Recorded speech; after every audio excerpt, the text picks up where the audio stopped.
Hello, happy Wednesday. My name is Beverly Hosford, and I have my friend Erin Nitschke with me. We are with the NFPT, the National Federation of Professional Trainers, a fitness certification company, and a family of professional and personal and authentic trainers.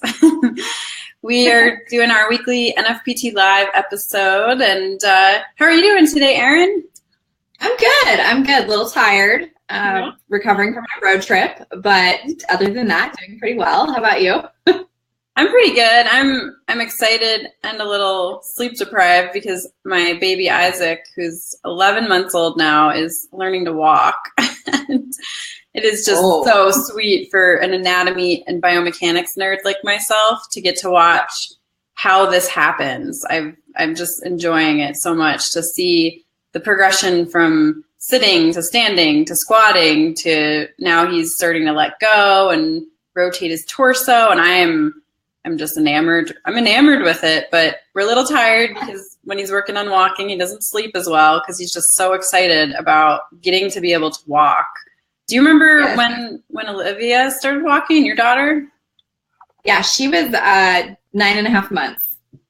Oh my gosh. Yeah, I wasn't quite ready for that one. Oh and since then, the child does not go anywhere half-paced. I mean, it is like a dead sprint. It's on, like ready to go. Yeah, the child is always ready. So 9.5 months. Yeah. Wow. Yeah, that was unexpected.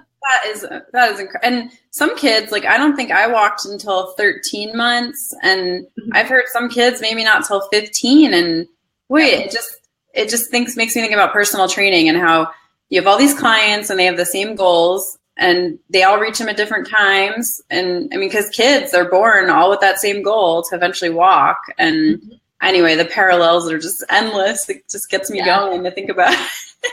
I know, you and me both. We're such nerds. So if you're here with us today, say hi. Tell us when did you start walking? I'm curious. Let me type this in. What's going on? Do you know when you started walking, Erin? I think I was about 10 months, according to my mom. So I apparently was ready to go myself. And so I can't really blame Olivia too much for her flair. That's so funny. Yeah. So if you're with us, tell us if you know, and if not, maybe it's time to call one of your parents and see if they can remember. Although it seems to me it's kind of hard to remember that stuff way down the road. Yeah. As my dad says, he's like, so many things are going to happen between now and when he moves out. You know, the first day of school, the first friend, the first girlfriend, like you forget these little things that happen in the first year. So that's why I like having a baby book. I'm totally like a nerd with that, the baby book. Me too. Yeah. Right. I love it. I love my baby book. All right. Well, let's get rolling. Say hi if you're here. Today we're talking about mock or practical personal training interviews, and not so much the interview with the questions. We did that last week. You can catch that on our blog. But we're talking more about the practical portion, which happens in some interviews. It doesn't happen in others. And, let's see. Hannah, I started walking as soon as the food across the room became my motivation. Go, Hannah. I love it. One of my friends said that her son started walking so he could keep up with the dogs. Like, he just really wanted to keep up with the dogs. So motivation. And totally, like, this applies to personal training or anything. Like, if you can figure out what that why is, I think you wrote a blog about that recently this year about if you can figure out what the why is, then you've got it all for your clients. And in the future here, we're going to talk more about getting clients to their goals. But today we're going to talk about the practical interview. So tell us what that's about, Erin. You're the one writing a whole series on this topic. So last episode, we talked about just the interview itself and those questions and how to be prepared for it. And within some of those types of positions that you interview for, there's going to be a practical. And by that, that's usually like they'll have you, the managing team will probably, or hiring team will probably have you do some sort of demonstration. Say if it's a group fitness instructor position, you might teach a mini class. Maybe it's a 15-minute demo. Some interviews I've even seen where they've had a mock client, which was, just a volunteer that person interviewing for that position had to come in and do some sort of training session with them. Sometimes they give them background information and sometimes they don't. So that is a tricky part. It all depends. I think when you're heading into an interview like that, and if you are aware that there's a practical session, which they should tell you that ahead of time, just ask what the expectations are. Take a tour of that facility ahead of time so you know what equipment's available to you, or if you have some equipment you want to bring in. That way it just gives you a little bit more of that edge that you can use to impress either the group of people you're going to do a demo for, or that one-on-one individual. Ooh, yeah, that's good. Go and do a tour of the facility and see that's a great idea. I really like that. Yeah, I know the owner of the gym I personal trained at for a decade. When he would do the interviews, he would throw out like some tough scenarios. Like he would say, if somebody has a rotator cuff injury, what shoulder exercises would you do with them? So that's a tricky question. And he would kind of expect that they knew about basic rotator cuff exercises. And we had a machine that was specialized for the rotator cuff. And so and I think that's maybe what he was getting at. He was trying to see if the person knew that and would take him to that machine and use it. So yeah, I think going ahead of time, because I always thought that was that's tricky. Yeah, and I always tell my students too, if you're going to interview for something, prepare for it like you're taking a certification exam. And not all certification exams have a practical component. That like a lot of ACSM exams will, depending on what it is. There'll be a scenario on the door and you have to go in and, administer some sort of submaximal test or something like that. So it definitely depends on the organization, and it depends on where you're interviewing. But so don't just roll in there and think, oh, I got this. I like fitness. I know what I'm doing. You need to actually have a plan. And I would prepare more than one plan. And so you could prepare, say, 3. Maybe prepare risk, apparently healthy client. Maybe prepare one for a moderate risk, and then maybe prepare one for a high risk client, and how you would deal with that. Because don't put it past them to throw some little wrenches in the game and say, oh, you've got this person with a million different health risk issues, and it's your job to identify that. So don't assume that you're going to come in and work with someone that doesn't already have health risks. Sorry, my little girl just ran into the background. Running. Hi, Mama. As you said, running. Whatever, all a day's work. But so making sure that you actually prepare for that, and make sure that you prepare for basically any scenario possible. So yeah, and I think that if you don't want to get caught up on there's so many different conditions out there, and that can be sort of overwhelming for somebody. So I think just always being able to make an exercise easier and make it harder is one of my favorite things. Like, just every exercise that you do as a trainer, just know, like, if someone says this is too easy, or they look bored, know how to make it more interesting or more complicated, and know how to make it easier and how to make it one level down. Like, even down to we have a blog coming out. We've been doing a lot on modifications for lunges on our NFPT blog recently. And coming up here, one of our authors talked about how even coming down from a lunge, a squat might be the modification for a lunge, where you come out of the squat and into a lunge, which a lunge is really just a split leg squat. So knowing that, and then if you have someone who says like, oh, I have this issue or this disease or this disorder, and this exercise is too hard for me, or I can't do it, having backups is really going to help you if you're not well schooled on every single condition in the book. Right. Exactly. And I think I always tell my students, prepare 3 exercises. So prepare the usual mainstream exercise, but then have a modification for someone at a lower level, or might have a concern of some sort of joint issue or previous injury, and then prepare a more advanced move. Because you never know what you're going to get. And if you are teaching in a group fitness setting, you're going to have clients and participants of all different levels. So you're going to have those that can do the more advanced and want that challenge. So try to teach to wherever your audience is in terms of, what level are they at? What skill level, what aptitude do they have, so that you can go ahead and shout out those modifications and say, now for a modification, do this. For an increased challenge, do this. And then you kind of cover your bases that way. And you don't leave anyone kind of out in the cold, like, gosh, this is way too hard. I could never click with this trainer. I could never click with this instructor.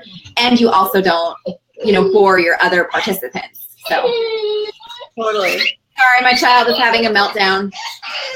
Oh, poor sweet thing. I love you, daughter.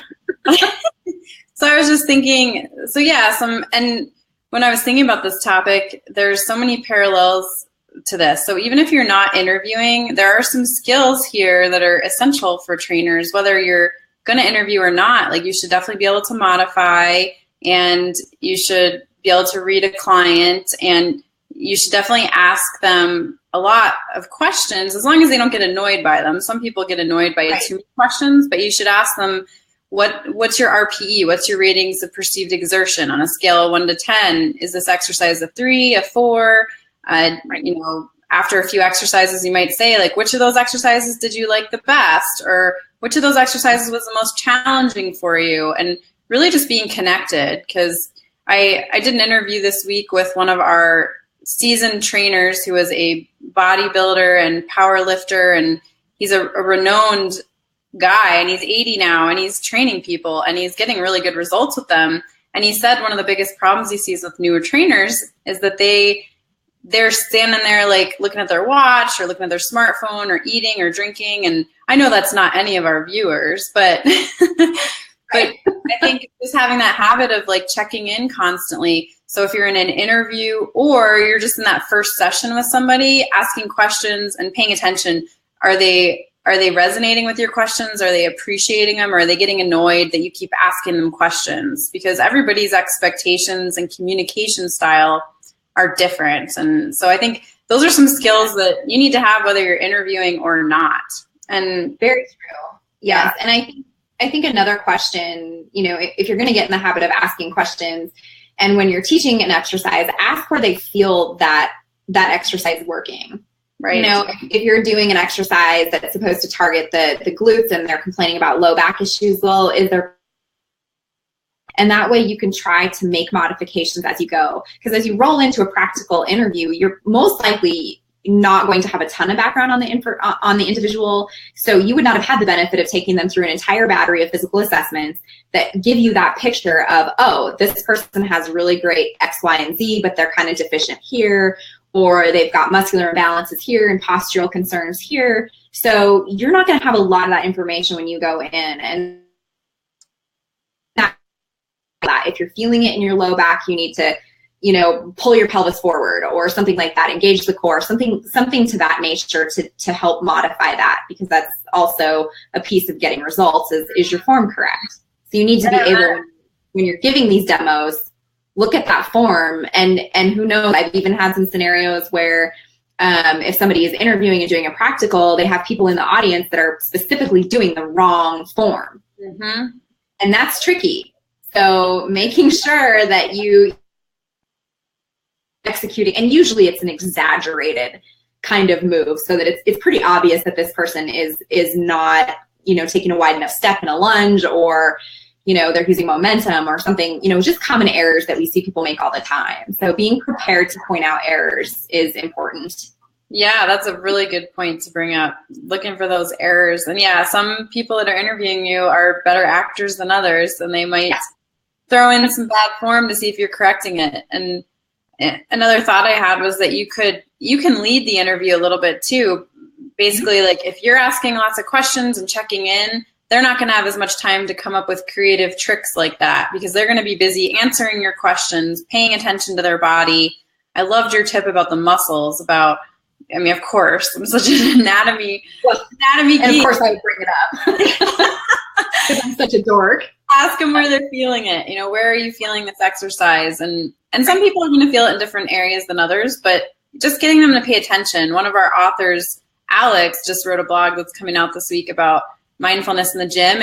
And you just had a huge article come out in the Idea Journal about mindfulness. Congratulations. And thank you. You're welcome. I love the mindfulness coming in more. And Alex mentioned, talked on that, and you touched on some of that, like pointing out, having people pay more attention when they're exercising. Because, yeah, they want to get through the session and they want to zone out. But anyway, we won't talk about mindfulness today. That's a whole other topic. But, yeah, I like that idea. Like, there's so many things you can do during a mock practical interview that would help to keep them, have you lead the way, basically. You're leading the way, and it makes them more comfortable if you are kind of the leader in that, because you're the trainer. So do you have any other tips for our viewers?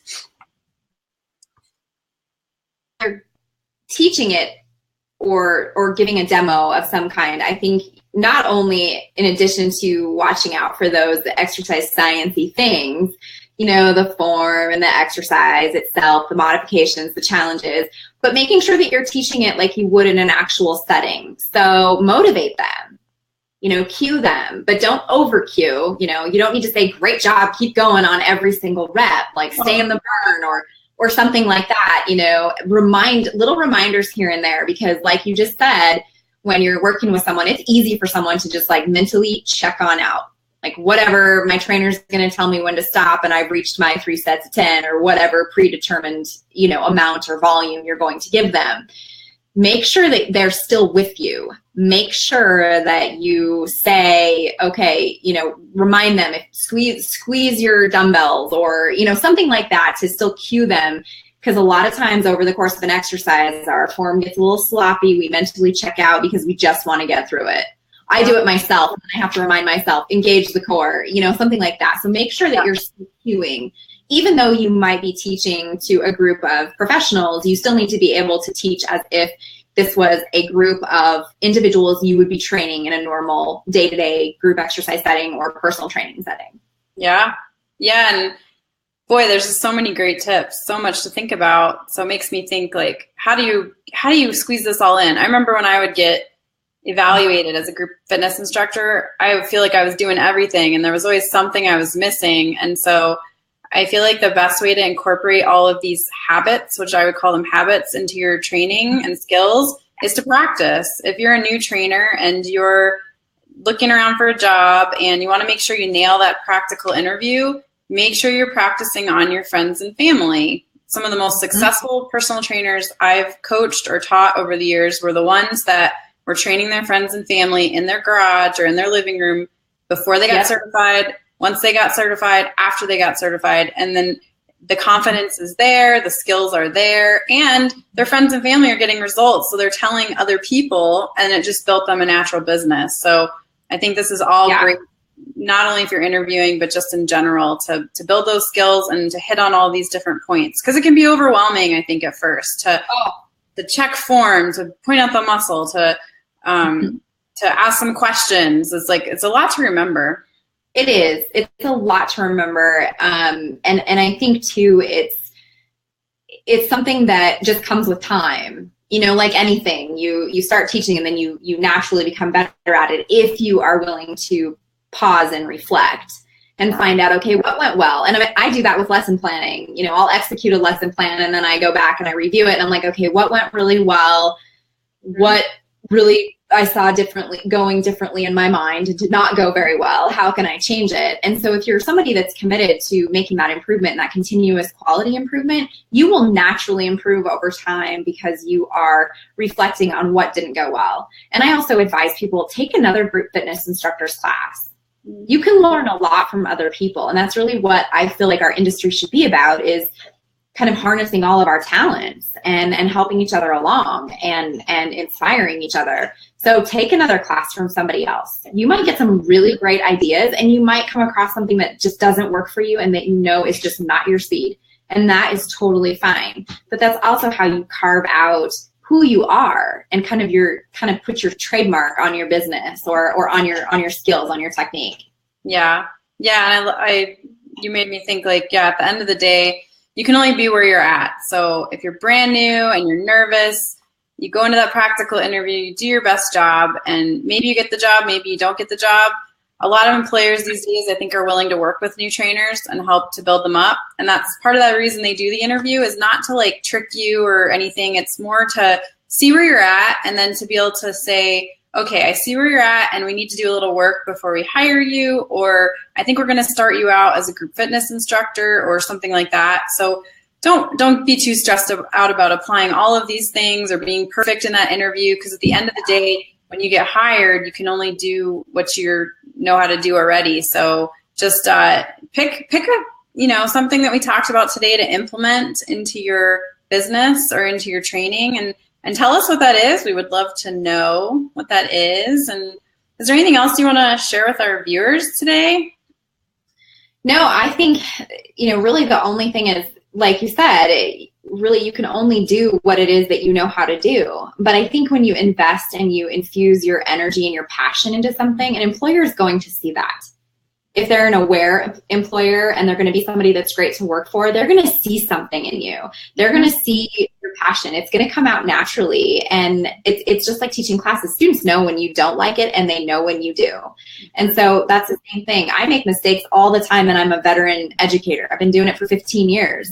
It's not about perfection. It's about just doing what you can with the knowledge that you have at that moment in time, and making sure that put your best foot forward, and that you do so with the best of intentions, and then recognize that the next day or the next time you go for it is just another opportunity to advance it, to do something a little bit different, to grow, to change. Beautiful. Yeah, totally. I think be passionate.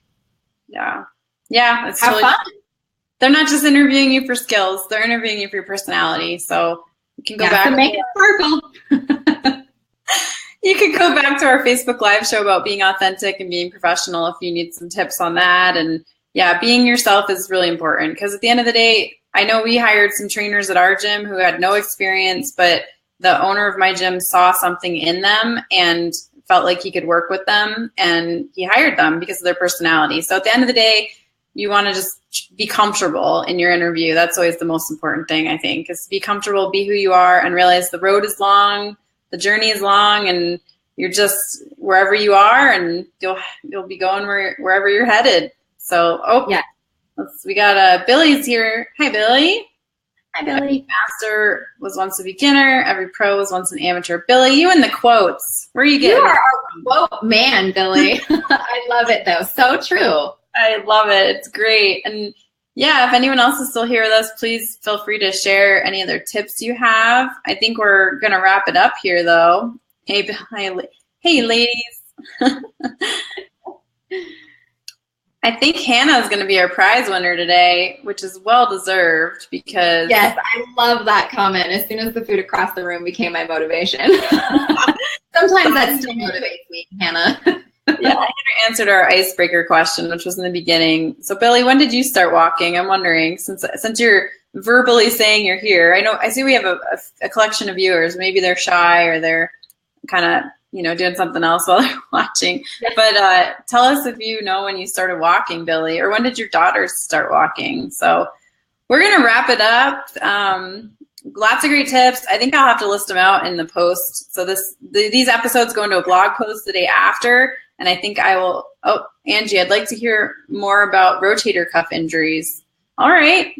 We could definitely bring that into a future show, Angie. Thank you for that tip. And speaking of future shows, next week we are going to talk about the first training session you do with a new client, which sometimes can be like an interview. Sometimes you might even do a sample session with someone for free, like for 15 minutes, or you might talk to them on the phone. But next week, we're going to tackle that topic, like when you get a new client and that first session, and how to be authentic and be professional and, monitor their personality. We're going to give you a bunch of tips on that too. But again, the practice is going to be where it's at. Oh, Angie, my daughter just hurt hers. Oh, okay. Oh no. All right. Well, I don't think I can move the rotator cuff episode up because we're really excited about this topic, but feel free to give one of us a private session with you, Angie. Lots of rest, Angie. Make sure my daughter just hurt hers. Yeah. Make sure she gets some rest. Yeah. Do you have any tips for that before we go, Erin? Yeah, avoiding the external rotation in that shoulder for sure. If there's, I don't know if you've had it had her get an MRI or anything like that, but that would be the first thing. If you notice that there's weakness, there's a very small window of time that an orthopod has to repair that. So making sure that it's not torn or on its way to being torn, for sure. But yeah, avoiding that external rotation. So, nothing rotating back. I would avoid some overhead movement, things like that until it's healed enough that you can work on strengthening it. Yeah, definitely. Yeah, and I love it. Feel free, listeners, anytime if you have questions for us that are off topic. I think we're always happy to address those at the end. We just want to help you any way we can. And yeah, we can look to having a future episode all about rotator cuff. And we went to the doctor, all is good. Dislocated it, just a coincidence. You mentioned it. I like the science stuff. Awesome. Yay, another nerd. Yay, another nerd. So great. So next week we're gonna get Hannah a gift because she's almost always on these episodes and she had the best comment in my opinion today. So we're gonna send a gift out to her, a prize. And what happened to Erin? Well, anyway, next week 11:30 Mountain Time is our show, and you can join us there. You can subscribe to our channel for updates, and I think that is about it. Do you want to say bye-bye? I have zero clue what just happened, but apparently Be Live wanted to just kick me off. Maybe they were tired of listening to me. So no, I was just telling everyone next week, we're gonna have another episode, and we're gonna talk about that first session. And we love everybody. Thanks for being here. Yeah, thank you for being here. And if you have any topics that you want us to discuss, please leave us a note, comment on the Facebook page. And thank you for being here and engaging with us. Yeah. And put us in your calendar so you don't forget next week. Yeah. Put it right in there, right between sessions. We'll see you later. Thanks for being here. Bye.